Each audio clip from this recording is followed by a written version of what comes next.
ಮಳೆಗಾಗಿ ದೇವರ ಮೊರೆ ಹೋಯ್ತಾ ಸರ್ಕಾರ. ಸಿಎಂ ಡಿಕೆ ಶಿವಕುಮಾರ್ ಸೂಚನೆ ಮೇರೆಗೆ ಪೂಜೆ ಸಲ್ಲಿಕೆ ಮಾಡಲಾಗ್ತಾ ಇದೆ. ಕೊಡಗಿನ ಇಗ್ಗುತ್ತಪ್ಪ ದೇವಾಲಯದಲ್ಲಿ ಪೂಜೆ ಸಲ್ಲಿಕೆ ಮಾಡಲಾಗ್ತಾ ಇದೆ. ಪೂಜೆ ಸಲ್ಲಿಸಿ ಸಚಿವ ನರೇಂದ್ರ ಸ್ವಾಮಿ ಹೇಳಿಕೆ ಕೊಟ್ಟಿದ್ದಾರೆ. ನಾಡಿನೆಲ್ಲೆಡೆ ಬರ ಹಿನ್ನೆಲೆಯಲ್ಲಿ ಪೂಜೆ ಸಲ್ಲಿಸಿದ್ದೇವೆ, ಸಿಎಂ ಸೂಚನೆಯಂತೆ ಪೂಜೆ ಸಲ್ಲಿಸಲಾಗಿದೆ ಅಂತ ನರೇಂದ್ರ ಸ್ವಾಮಿ ಹೇಳಿದ್ದಾರೆ. ಕೃಷಿ ಸಚಿವ ಪಿಎಂ ನರೇಂದ್ರ ಸ್ವಾಮಿ ಅಲ್ಲಿ ಕೊಡಗಿನ ದೇವಸ್ಥಾನಕ್ಕೆ ಹೋಗಿ ಪೂಜೆ ಸಲ್ಲಿಸಿದ್ದಾರೆ.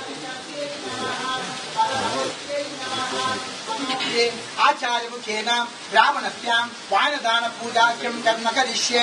हरिः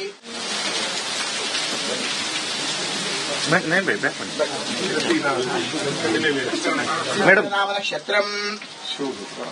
ಕರ್ನಾಟಕ ರಾಜ್ಯದಲ್ಲಿ ಮುಂಗಾರು ಮಳೆ ಕ್ಷೀಣಿಸಿದ್ರಿಂದ ರಾಜ್ಯದೆಲ್ಲೆಡೆ ಒಂದು ಬರದ ಛಾಯೆ ಕಾಡ್ತಾ ಇದ್ದದನ್ನು ಮನಗಂಡು ನಮ್ಮ ನೂತನ ಮುಖ್ಯಮಂತ್ರಿಗಳಾದಂಥ ಸನ್ಮಾನ್ಯ ಶ್ರೀ ಡಿಕೆ ಶಿವಕುಮಾರ್ ಅವರು, ನೀನು ಕೊಡಗು ಉಸ್ತುವಾರಿ ಮಂತ್ರಿ ಆಗಿರೋದ್ರಿಂದ ಸರ್ಕಾರದ ಒಂದು ಸೇವೆಯನ್ನು ಪಾಡಿ ಶ್ರೀ ಈಶ್ವರ ಇಗ್ಗುತ್ತಪ್ಪ ದೇವರನ್ನ ಪ್ರಾರ್ಥನೆ ಮಾಡಿ ಒಂದು ರುದ್ರಾಭಿಷೇಕವನ್ನು